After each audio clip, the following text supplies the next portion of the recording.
Good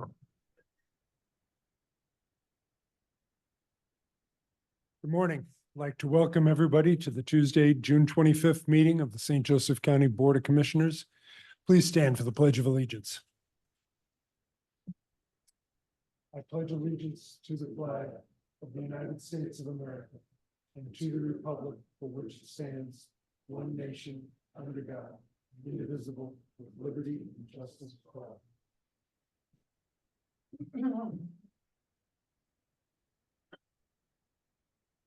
Thank you. Our first item on the agenda is the accounts payable docket. Do we have a motion to approve? So moved. I'll second that. Commissioner Hazen, how do you vote? Aye. Commissioner Baxmer, how do you vote? Aye. Motion carries. Aye. Good. Next, one of the better things we get to do is to recognize people who have made a contribution to our community. And today we want to recognize Attorney Mitch Heppenheimer with the Council Oak Award. A little bit about Mitch. He earned his undergraduate degree in accounting from Indiana University, Bloomington, and attended the Cumberland School of Law, which he earned his JD. Mitch has been an integral part of our county for decades. He was the president of the Indiana Bar Association from 2016 to 2017, the president-elect of the Indiana State Bar Association, and vice president of the Indiana State Bar Association.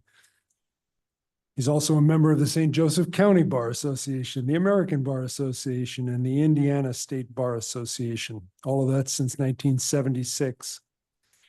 In a recent speech, Judge Gotch had this to say about Mitch. Mitch deeply cares upon his family, his friends, and the legal profession. As the son of a lawyer, Mitch has been a proud member of the Indiana Roll of Attorneys since 1978. He has given his heart and soul to the Indiana Bar Association and the St. Joseph County Bar Association. Mitch has represented the St. Joseph County as the deputy county attorney since 1981.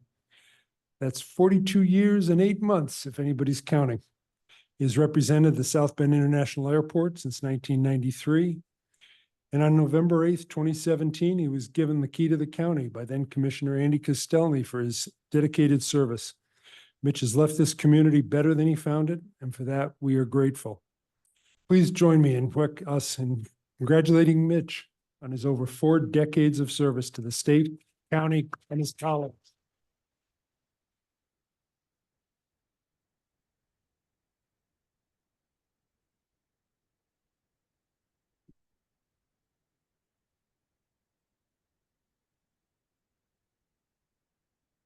Want me to speak?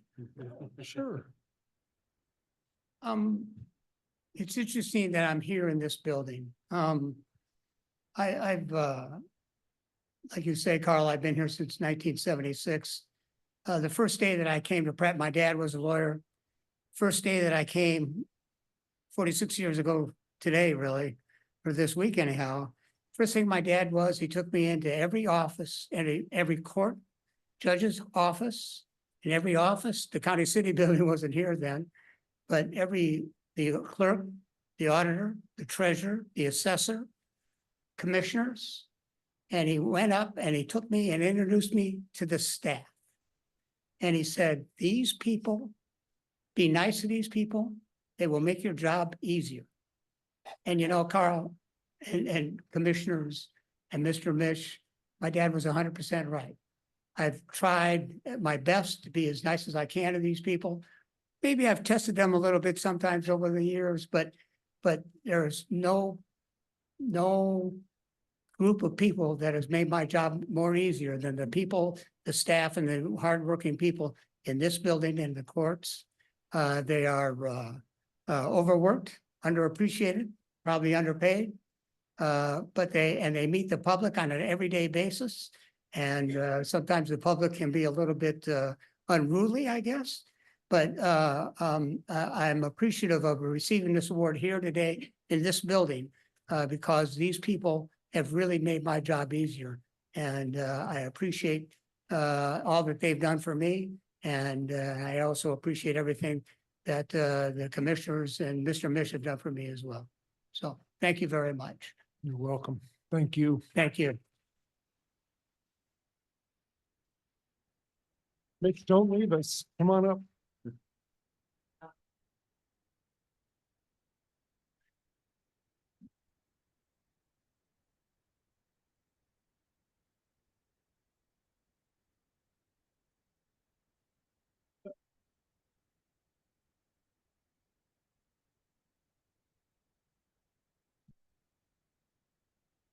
Been having great, so really, okay.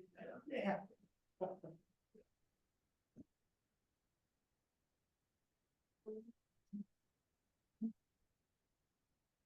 Thank you.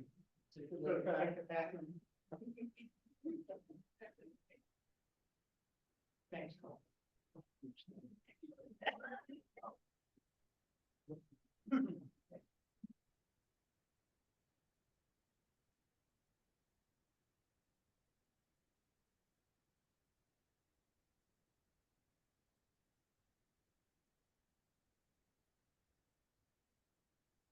Yes, we did take the award right back from Mitch. We have to have the plaque engraved that goes on it, so we will make sure that he gets that. And I should have noted that really the Council Local Award is our highest award that we can give in the county. And Mitch certainly deserves that for all the service he has given. Really has been a blessing for the county to have him help us throughout these 4 decades and 8 months. Next, as Mitch said, it's the people that in our community that help make things go. And we're thrilled to honor Demetrius McIntosh. I'm pronouncing that wrong. Demetrius has served St. Joseph County since 1983. Congratulations are in order as she will be retiring in July of 2024 to spend time with her family. Demetrius began working with St. Joseph County on December 12th, 1983. On July 2nd, 1986, she was certified as a probation officer by the state of Indiana. During her tenure, she has supervised thousands of cases ranging from low-level misdemeanors to high-level felonies. Her work has included monitoring defendants' compliance with court requirements and maintaining certification as a probation officer by completing all continuing education requirements, all while working to effectuate change in the lives of those she has supervised. Her tireless service to our community, the courts, and the county for over 40 years should not go unnoticed. Because of her longstanding service to the county, it is our privilege to award Demetrius the key to the county. Please join me in congratulating Demetrius.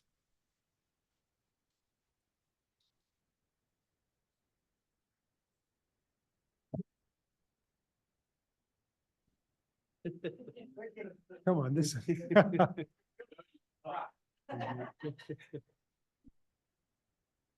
Hello, everyone. Thank you. I would like to extend the utmost gratitude to my probation family of many, many, many years. As some have said, that I've been here at 64 and started at the age of 23. I've seen a lot of POs, and it's been so grateful, and it's made me so happy to spend that time with everyone. I mean, the clients, okay, yeah, they gave me headaches, they stressed me out. There have been times that I thought, okay, can I do this? But it was always a dream to become a probation officer, especially here in St. Joe County. So once again, I want to extend my open heart to everyone and thank you. I'm going to tear up and cry.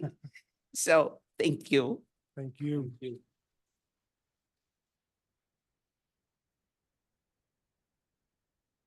Now, don't follow Mitch Heppenheimer's lead. Come on up.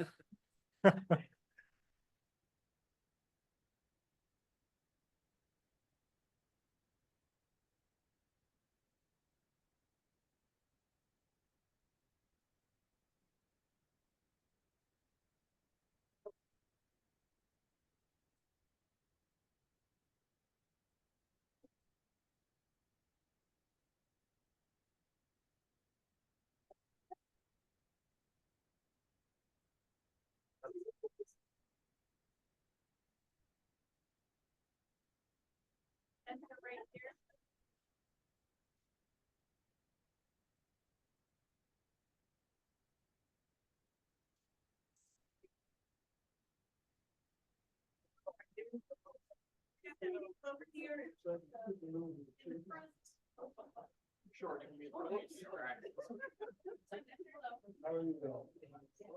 We're gonna come way, way in. I'm sorry. From here, flower shirts as far as I get.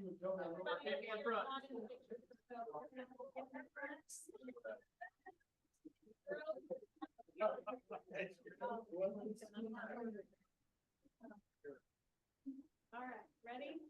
1, 2, 3. All right, thank you.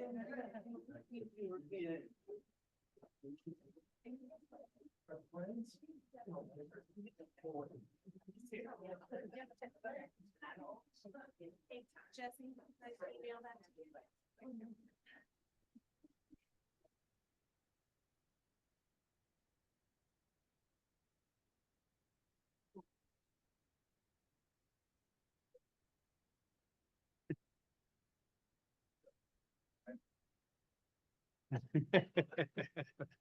I'm thinking. Yeah. Okay. I was gonna say, yeah, personal, like, he's behind me. This is not, oh my God, thank you. Thank you.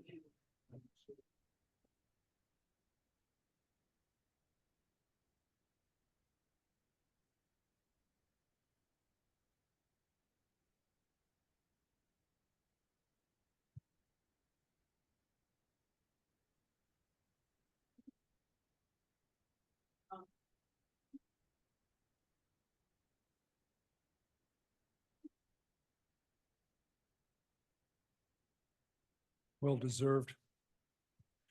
Next on our agenda is an EMA update.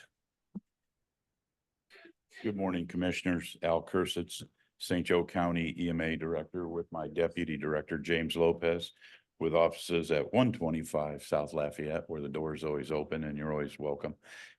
We came over just to give you a quick update of what's going on. In case you saw the news, last week, we were able to secure an active shooter incident management training class. This was a huge deal. There's like about 168 communities across America that wanted this training. It's very high tech. It's the best out there, sponsored by the federal government. Jim was able to work through connections, and because our partnership with the Pokagon Band of the Potawatomi, and in particular, Scott Hanley, retired South Bend police officer, we were able to do something different. We handled the students in the class instead of just throwing it on a portal, because they like to have 30 police officers, 20 firefighters, 5 dispatchers, EMA, and right down the line. So anyways, here's some pictures from the class, and it's a totally different concept from what a lot of us believe happens in these incidents. They use all kind of data metrics, high-tech equipment, and the biggest thing is to make sure everybody, including police, fire, EMS, get into a incident command type role. So this just shows the first photograph here at the staging area. They're big on that. We'll go to the next one. They create a tactical area. And again, you're putting a police officer, EMS, and other people in, and this is where they're going to have the areas for who's going to get these people out of there quick. We'll go to the next photograph. This shows their setup. This company, it's a private company, but it has to follow the rules of the federal government and TEAX, which is Texas Engineering Extension. It's the War College Training for Emergency Services in College Station, Texas. They come in like a rock show with all this equipment and stuff. And the Four Winds Casino was gracious enough to donate this great conference room here. And to the left there, you see the initial incident command board, which is manned by police and firefighters. Go to the next one real quick. And then this shows as it is, and they actually use real-time metrics, real people and real positions. So the call is dispatched and you go, and so you're a police officer, you're going to come and arrive on scene. You go to this little computer desk where you can see officers, and you actually have to work as an officer going in, or you're going to stage go in. These are dispatchers at the lower part of it, and they would get real-time information and you got to communicate with your radio out. We go to the next slide. This shows something of what they're doing as they're coming in, and it's not a computer game. It's just showing how fast and furious these incidents are and how to organize. We'll go to the next one real quick. This shows big part of it is using press releases to tactically gain an advantage of the situation you want. And this is a unique one because this shows a South Bend police officer with a county police officer, and that's a fire EMS person, kind of the New York style of using a press conference early in the situation with just the information you want out. Don't release the information you shouldn't to help you manage the situation. We'll go to the next one. And this is a great photograph. I love this because a lot of it is bringing different police agencies. We had 7 different police agencies from St. Joe County alone. The big ones, St. Joe County Police, Mishawaka, South Bend, but we have North Liberty in there, and we have tribal police in there, Osceola and stuff. Now, what's kind of funny about this, behind that screen, this was one of the, and we did 11 incidents over 3 days. And this one had a hostage event at the end. And behind there is one of the trainers, and the trainers are police and veteran firefighters from around the country that have gone through this training and actually had real life situations. But they literally, as they're talking and negotiating, they called, it's Officer Scott Hanley, who is retired South Bend PD, was a SWAT member. He's now the lieutenant at the South Bend casino-based area for the PD. And they said, they called him you're probably just a washed up SWAT officer that went on to another police department. And he didn't even know, but that was but Scott was instrumental in helping us secure the facility at no cost to anybody. We'll go to the last one. This shows connects where they are. And can we go back to the one that showed that one, maybe one more you had in, well, we'll just go forward. And we'll go forward one more maybe. Oh, that screen right there. Through this whole process, they use these data metrics. When the call comes in, you got to go to the staging area, and that time is all documented, and it shows how fast and furious these incidents are and how you go. And it's all about getting in there in an organized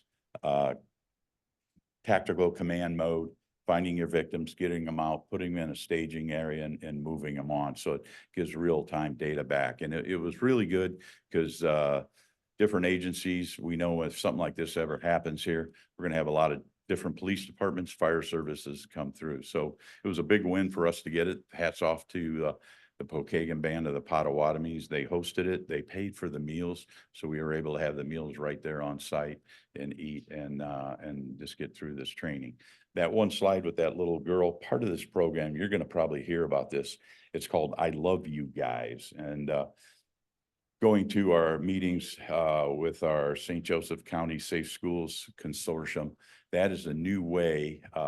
It was formed by a parent who lost a child at an active shooter incident at a school. And instead of just keeping their hate and fury inside, they decided to create this. And this program is very unique, and it's the best program in the country to reunify children's from a school that would either maybe have a tornado, a disaster, or the worst case scenario, active shooting. And it's we got into this a little bit because there's a proper way to reunify parents. Not all parents are the legal guardian of their child. They may come to the scene. So it teaches you how to manage it. That's our next goal, is to get this I Love You Guys program in here for all the school corporations and stuff. So hopefully we never have to use it. If we do, we'll be ready for it. And I think that's probably the last slide we have in that. So that was a big win for our community. There's been a lot of active shooter training going on. Remember, we got those bags, those rapid triage bags that are out there now. And we're at a higher level than we were.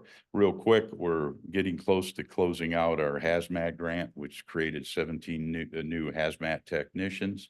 And thanks to Jane for helping us with that immensely on the process. In fact, we go to council tonight to get the grant money approved. Our siren project is still going on. There's been a delay in some of the equipments through this process. Jim and I have been on the roof of this building looking at our antennas, on the roof of the law building. A little bit of the problem has been the tower south of town, right by the bypass on Jackson Road there. There was really no ATC, who owns the tower now, doesn't really know what we have there, but we're working with our vendor for that. I can guarantee you one thing, I won't climb that tower anymore. But, and we're working on, resecuring a 10-year FCC license for our upgrade on that.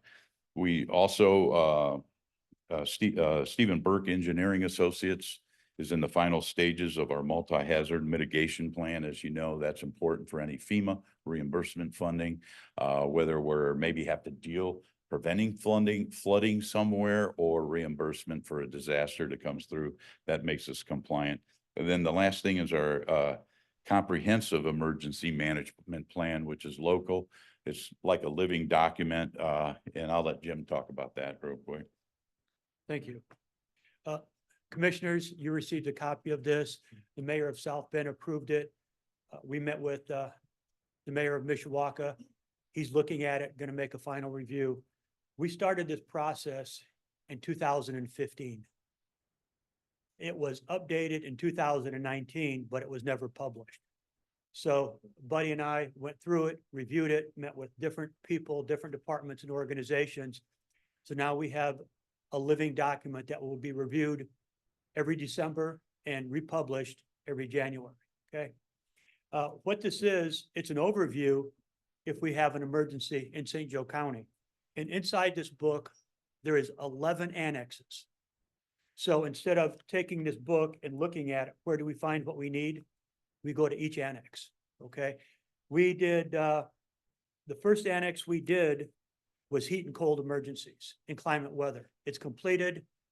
The city of South Bend, St. Joseph County, and the city of Mishawaka have this document. So if we do have cold weather emergency, they can look at it and it's going to help them and be a guidance for them.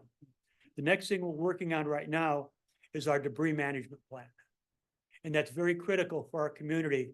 If a tornado, windstorm, disaster goes through, where we need to get multi-agencies together to remove debris. That's a second thing we're working on. So right now, we're very proud of what we've accomplished. Again, since 2015, we're hoping to have a signed document relatively soon. Questions? Well, there's a lot to respond to that you've brought us today. Let's start with the active shooter training. I know that our area forces have trained, but this is just adding to that. Better to have additional training and not need it, hopefully, than Yes, absolutely. need it and not have it. Yeah. So congratulations on bringing that to our community and for all your work to get that brought here. I know you guys mentioned that to us quite a couple months ago, that how hard it was to It was. get it brought to St. Joe County. So congratulations on your efforts. And you know what? It was a huge success. We didn't have anybody, you have to attend all 3 days. It was very difficult for police, fire, and other public safety entities nowadays, manpower short, vacations starting and stuff, but everybody committed to those 3 8-hour days. And I know they're looking at what we did here, the model. They're thinking of maybe using that in other areas around the country. We did the registration of the people ourselves. We let Scott reach out to the police agencies, and we kind of took care of the fire side and dispatch of people attending the class. And we tried to get representatives from the entire county at this. Tony? I think that's one of the big things that everybody needs to know. By you guys doing the registration, we really concentrated on St. Joe County. This is a very popular school throughout the country, so people come from all the states and everything. So usually it's a mixture of police departments from all over. They did a great job of making sure that, I think almost all of them were from St. Joe County. Yes. If not all of them, which is a huge benefit for the county to do it that way. So, and thank you for the update. We appreciate the update. And thank you for support. Yeah, definitely. Good. Thank you. We will put the approval of the emergency management plan on the agenda, so we have it better recorded. All right. Great, thank Thank you. you.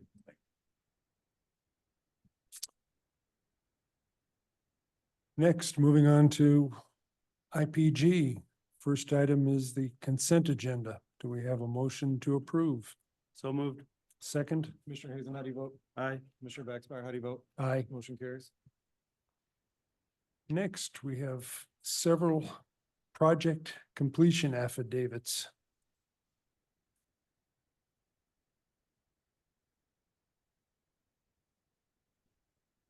Sky Meadows Department of Infrastructure Planning and Growth, offices on the 7th and 11th floor. Mr. Mish, can we do all these approval of the together, all four of those? Okay. What all these are is just the final completion affidavit for the projects, and we've finished them all out. We've zeroed all the change orders out and everything's done. And what this does is it starts the warranty period, the period for the maintenance bonds and so forth. So we've reviewed these and request your approval. I also want to apologize for the number of items on the agenda. I was on quite a roll and didn't want to stop. So Let's watch that, will you? yeah. Do we have a motion to approve the 4 project completion affidavits? So moved. I'll second. Commissioner Hazen, how do you vote? Aye. Commissioner Baxmeyer, how do you vote? Aye. Motion carries. Next, approval of change orders for contract R 37496 Douglas and Ironwood. I have been told that this is the final change orders for this project. And what this is it's balancing out the contract items. It's part of the contract finalization process, and all in all together, overall project, comes up with a decrease in project amount of $360,500. So it came in, even though there were several change orders, when you look at all the actual quantities versus the planned quantities, you come in under the bid amount. So that's always a good thing. It's not too often we get negative numbers Yeah. on these, and that's, Especially on a big $13 million project like that with all the things going on. So it was a big project, and since I live in that area and use it all the time, got a lot of good compliments or recognition for the department, or for the division, is what we've done. Improving Douglas Road was a real benefit to the northern part of the county. it ended up coming out really good. I'll make a motion that we approve the change orders for the Douglas and Ironwood project. Second. Commissioner Hazen, how do you vote? Aye. Commissioner Baxmeyer, how do you vote? Aye. Motion carries. Moving on to the bid award for the St. Joe County Granger Garage Demo and Clearing. On this item, we received bids a few weeks ago for demolition of our garage on Cleveland Road, demolition and restoration of that site. We received 4 bids. The lowest responsive bidder was Jerry Reed Excavating in the amount of $603,998. Our consultant DLZ has reviewed the bids, and so have we, and we request your approval for Jerry Reed as the contractor.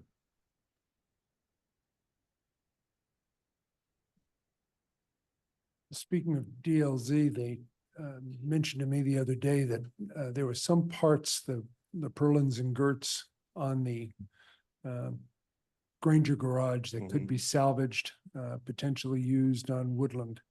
I think we ought to follow up on that if that's at all. I've had conversations with them, and yeah, we can talk about that. Yeah, just wanted to note that we were looking.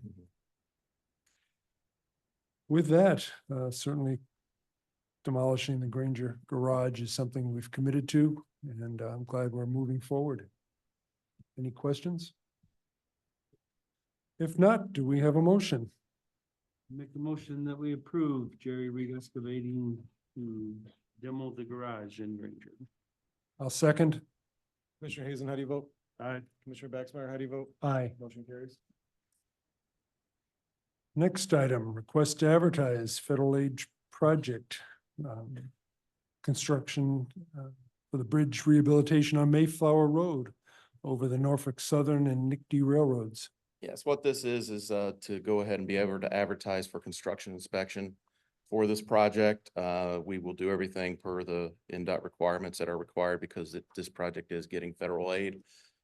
It's $5 million, but a little over $5 million project, and we will be getting 80% of that from the federal government, which is a great thing. This will be one of the bridges that we'll be rehabbing. There'll be several more that will be bidding out. Design will be ending, and we'll be bidding out near the end of this year. So we'll be doing quite a bit of bridge construction next year. We'll also be doing the Mayflower Road over Ardmore Bridge, which is just north of this bridge. So a lot of work going on, but this is just for construction inspection of the notice for construction inspection of the Mayflower over Nick D and Norfolk Southern Railroad. Request your approval.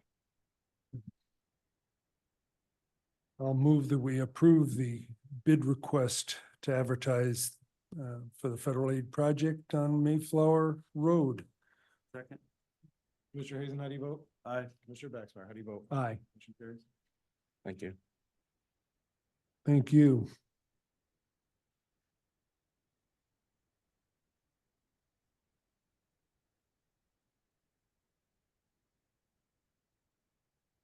Next, approval of the Civic Ready mass notification system. Good morning, Commissioners. Frank Totia, Economic Development Planner with the Department of Infrastructure Planning and Growth offices on the 7th and 11th floor of this building. For your consideration this morning is approval of Civic Ready's mass notification system.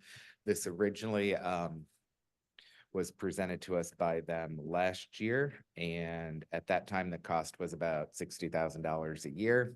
They had since gone through and revisited their pricing model and eliminated the voice calling, which severely reduced the cost.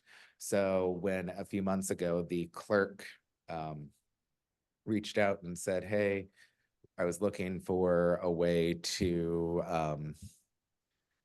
do some mass notification, send some text to poll or vote center workers, as well as for the Title 4D program, the prosecutor was looking to be able to contact the participants in that 4D program. Do you know of any products that would meet that need? So set up a demo with Civic Plus, and they saw that.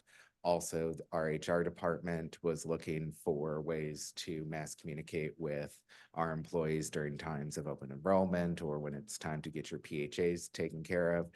So the proposal today would be utilized by all those departments. Also, the highway department as well would be able to use it to send out notifications to residents who would like to sign up for road closure notifications. We are getting a 50% discount on year one, making the total for year one $9,455, and then roughly $15,000 for every year after that, which is significantly lower, like I said, than it was originally presented to us several years ago, and really does meet the needs of about 5 different departments. Do all notifications go through you, or can they do it? They will all have an app on their phone and a login on the computer, so they would be sending out the notifications themselves to their distribution list that they set up. Is there a limit on departments that can use it too, or can anybody in the county go through you to get their names on it to use it? Anybody can. The emails are unlimited. The text messages are purchased in blocks of 10,000, and the cost of that is $1,200 a block. So if another department would like to get on there and start using it, they can certainly get on board if they can absorb that in their budget. Thank you. That's good to know as we head into budget season. If there are no other questions, do we have a motion to approve the Civic Ready mass notification system? So moved. Second. Commissioner Hazen, how do you vote? Aye. Commissioner Baxmeyer, how do you vote? Aye. Motion carries. Thank you, Great. Commissioners. Next, resolution R-5-C-2024 Economic Development Area. Yes. This is a resolution in support of actions taken by the Redevelopment Commission and the Area Plan Commission, declaring a economic development area development plan to establish 4 allocation areas, which we are calling the Northern Edge Economic Development Area. You could start the slideshow, please.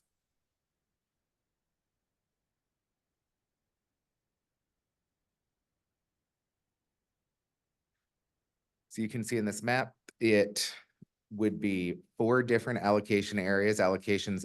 Areas 1 through 3 would be comprised of the Buckingham project, which I will get into in a moment, but that is the area on the northeast corner of Douglas and 933, just south of Roseland. That parcel is in the unincorporated areas. It's where Notre Dame's married student housing used to be. Buckingham Group is looking to develop a multi-phase mixed-use development project, very similar to the Foundry at Eddy Street Commons, where there will be apartments, shops, and townhomes. And then also extending up 933 to pick up the former Gippers Holiday Inn property, which is demolished currently and will hopefully be developed into a future hotel as well. We met with the town leadership in the town of Roseland, and they're very excited about an opportunity for us to be able to capture this increment and be able to use it for some economic development purposes within their town in conjunction with what they would like to see done within Roseland. The Northern Edge project itself from the Buckingham Company will be constructed in 3 phases. Phase 1 would be this building here, as well as this building, which would be 374 units, as well as shops on the main level and a leasing office. They are also putting in 2 concrete pads here where future outlot shops could be developed. Phase 2 then would be 114 townhome units. And then phase 3 would be 77 multifamily, may or may not be 55 and older housing. They are still exploring that. Just another close-up view of the first phase and an architect's rendering of what the project would look like as you are looking northeast, standing at the intersection. Also, I have Bill Facenda here from Barnes and Thornburg, who is working on the bond and can discuss that aspect of the financing a little further if you have any questions regarding that.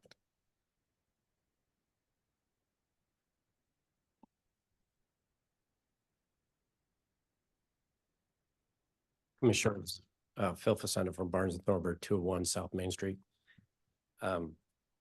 So as Frank pointed out, what the project is, in addition, the overall investment in the 3 phases is roughly $180 million. And through the establishment of the TIF, it will be captured into the area. And as Frank mentioned, the county RDC has agreed with the developer that on a split, and that 15% of the overall TIF will be available to the county RDC, to the Redevelopment Commission, for purposes of allocation area number 4, which is up 933. Procedurally, and I know you're familiar with the establishment of TIFs, but as Frank pointed out, there was a Redevelopment Commission meeting in June this month, earlier this month, and the declaratory resolution was adopted. Statutorily, then it goes to the Plan Commission to determine whether they have any questions, and approval by the Plan Commission. Then on to the county commissioners. From here, we will give if the county commissioners approve, we'll provide a public notice, a newspaper notice, and also provide all overlapping tax units with a tax impact statement. And they will then there will be a public hearing conducted by the Redevelopment Commission, which is anticipated for July 9th. There's also bonds that are part of this, the TIF bonds, that is the TIF revenues that are pledged. There will be a bond proceeding, and the developer will purchase those bonds. The only pledge of any revenues to the repayment of those bonds will be TIF revenues from this area. No taxing authority of the county would be pledged to those bonds in any way.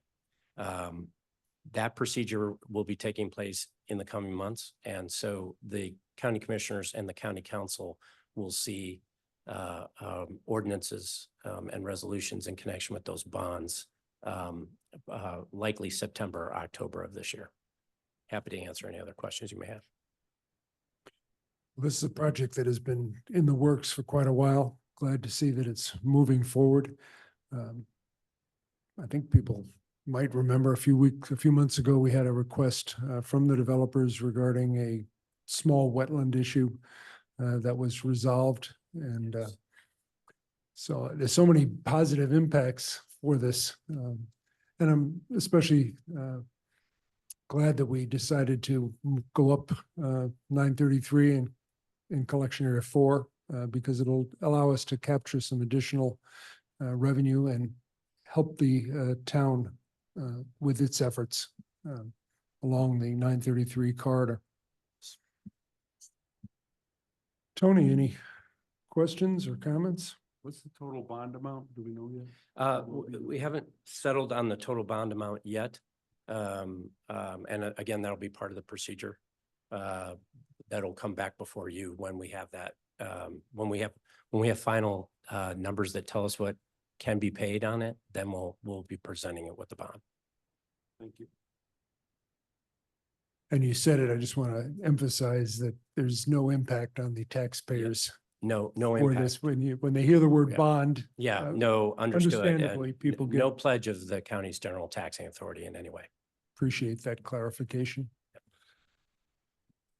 If there are no other questions for Mr. Facendo, Mr. Fortia, do we have a motion? So moved. I'll second. Commissioner Hazen, how do you vote? Aye. Commissioner Baxmeyer, how do you vote? Aye. Motion carries. Thank you. Thank you, gentlemen. Thanks, Frank. Next, approval of bid request RS 92401 Fillmore Road improvements.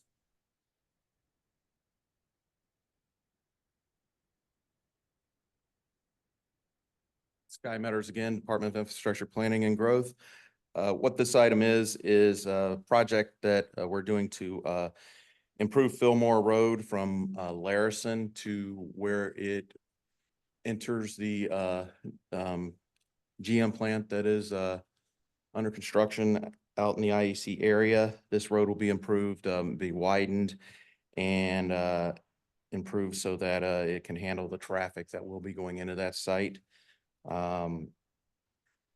We are asking for, I believe the bid requests are for this Friday and the following Friday for requesting for bids in the paper.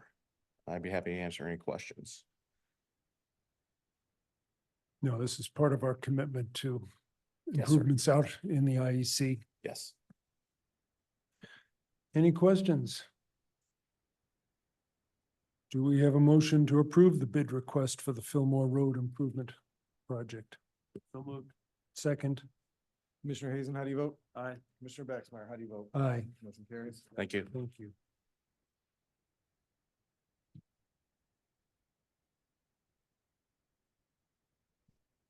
Under old business, emergency declaration for the boilers in this building.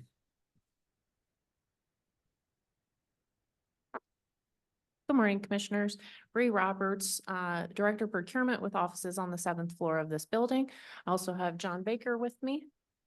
Jonathan Baker, office in the lower level of CCB. Before you today is this emergency declaration for the boilers that serve this building as well as the court complex and the law building. As you know, and the public is probably somewhat aware, we have been working towards replacement of these boilers since before this year, and we've been making substantial steps, but this is the most important. Funding was secured through American Rescue Plan in the amount of $1 million in order to make this project a reality. We have also worked with a number of contractors, including Ideal Consolidated for the boiler replacement itself.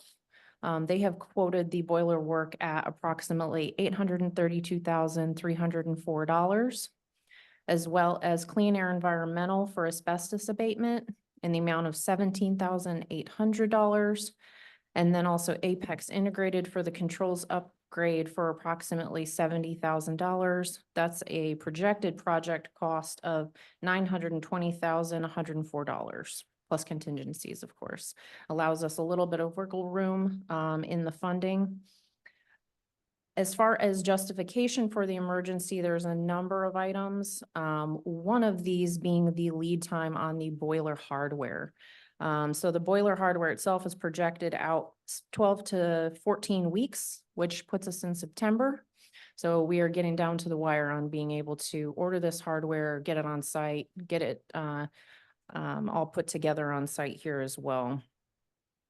Another item would be the, as I mentioned, asbestos abatement. There is some asbestos abatement on the 5th floor, which needs to be done preemptively before the boilers can be actually put together on the 5th floor. So there is that imminency, as well as the most important, we recently received an Indiana Department of Homeland Security report of inspection, which notified the county of 2 different violations, but the same violation on the 2 boilers.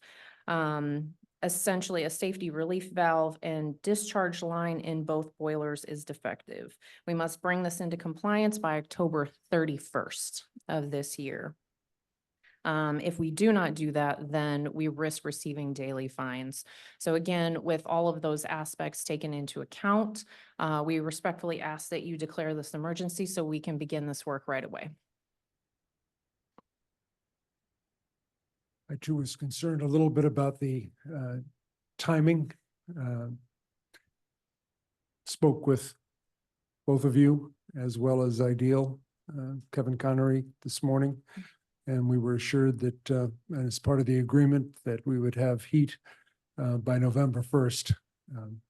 So that is for us critical that we not have any further delays. I want to thank the County Council for appropriating the funds last month, and we are ready to move ahead and start this project, which we don't want to have another winter like we did last year where we had to close for almost 5 days because of lack of heat. We do not. So this is a much needed project, a little unusual that we have to declare it an emergency, but it really is an emergency to ensure that we have a functioning building heat wise going into the next winter season. If we can do a motion to approve the resolution first, and then we'll take each contract separately. Okay.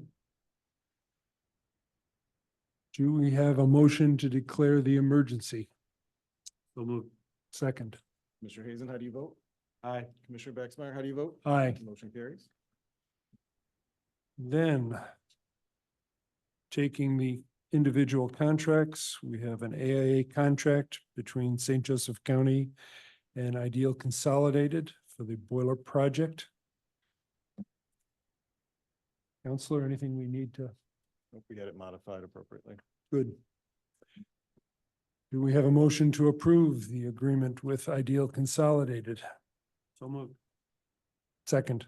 Commissioner Hazen, how do you vote? Aye. Commissioner Baxmeyer, how do you vote? Aye. Motion carries.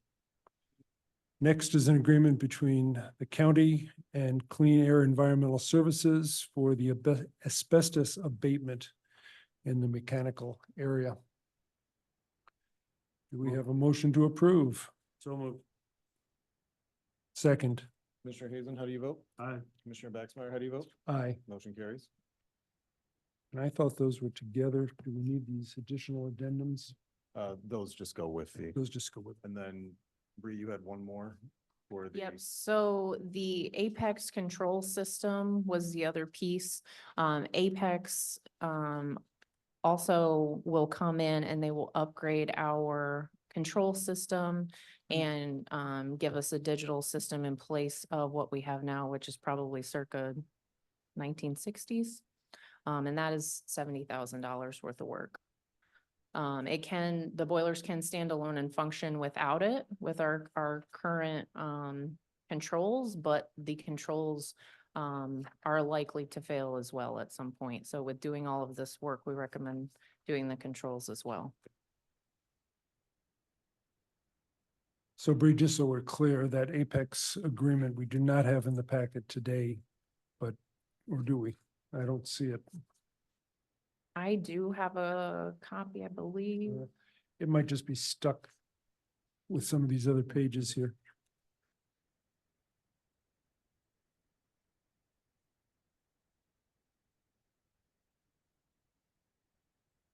Thanks. No, I didn't.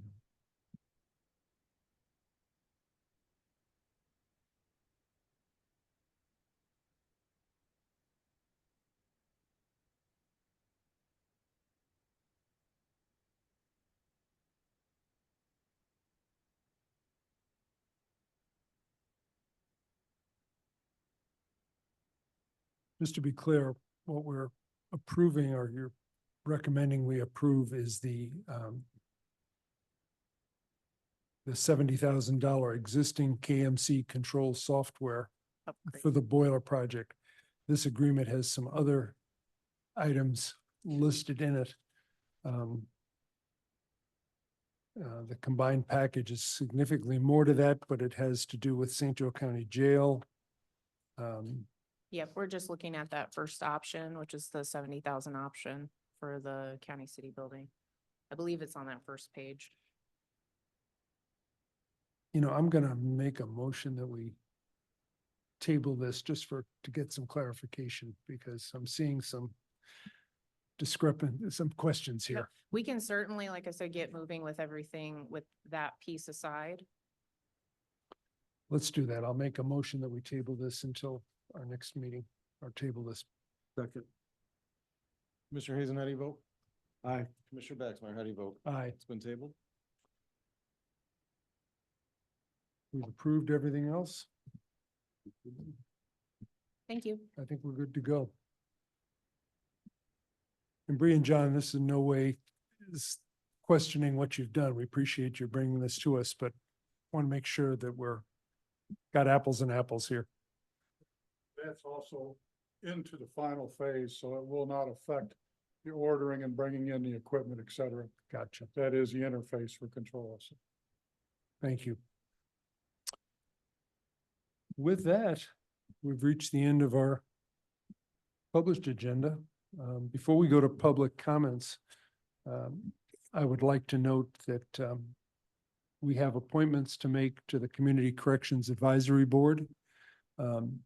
These are a little different than a lot of our other appointments in that there are specific requirements for these individual appointments in terms of background and qualifications. And so we will be putting out a release detailing the qualifications that people have to have for each one of those appointments. Just wanted to note that that will be coming up shortly. Before we move to public comment, anything to add, Tony? Nope, thank you. With that, we will move to public comments. Dan Caruso.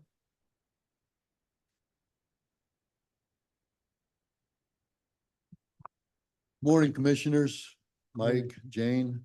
Thank you all for your service and your fine work. First, I want to recognize this morning the project that Commissioner Dieter has going on out at Portage Manor.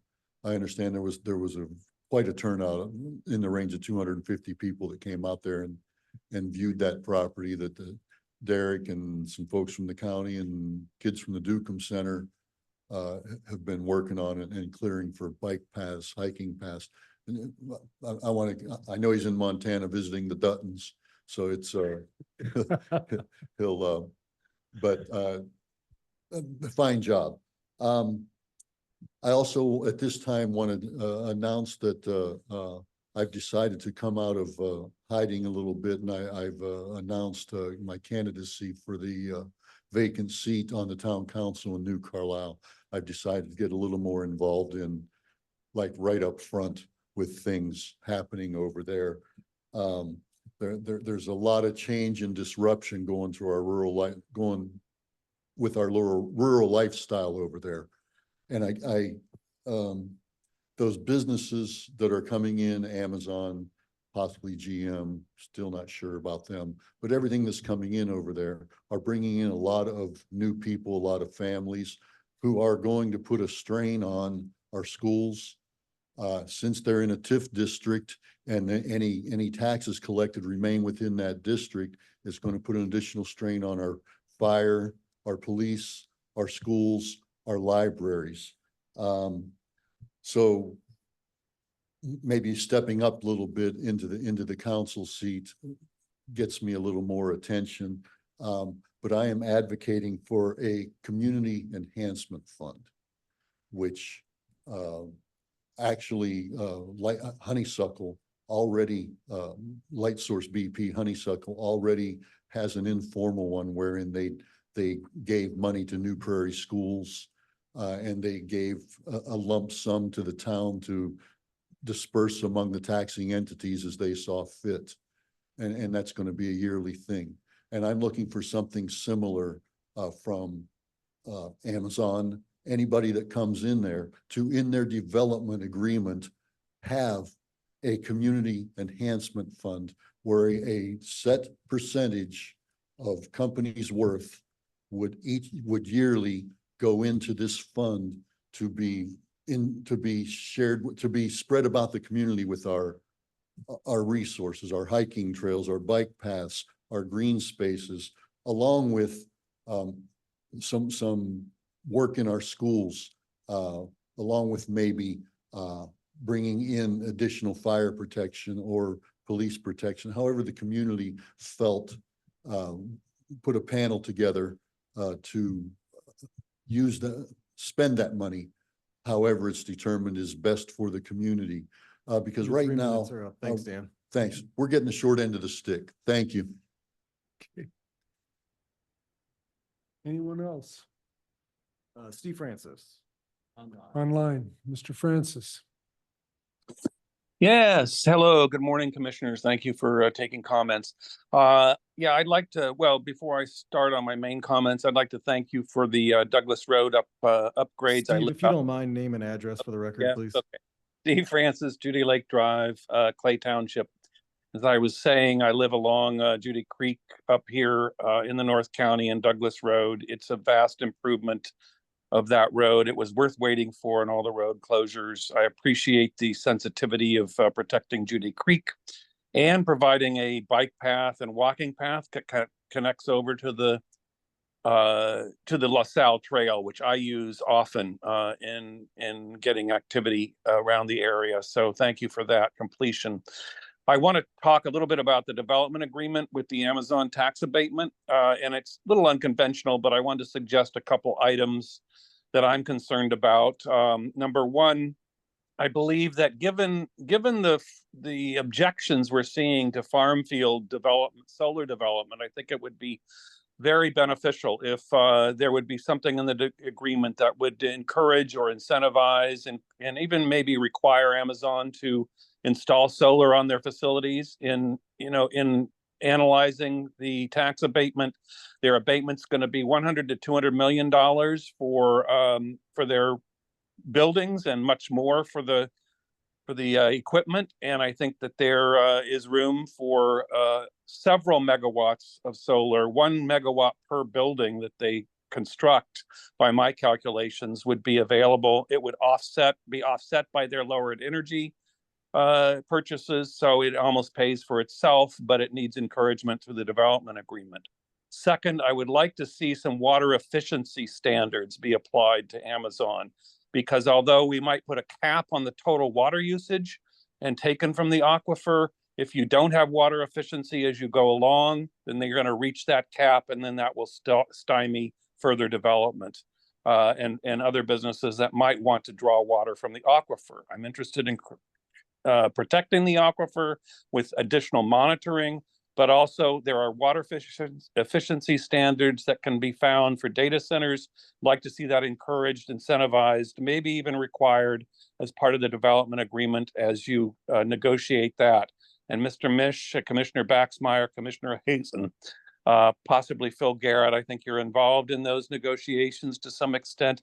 Would like to put those forward. I think they're reasonable and should be part of the discussion in that development agreement. Thank you very much. Appreciate your listening to me. You. Anyone else? Well, thank you. Commissioner Hazen, do we have a motion to recess? So moved. Second. Commissioner Hazen, how do you vote? Aye. Commissioner Baxmeyer, how do you vote? Aye. Motion carries. Thank you, everyone.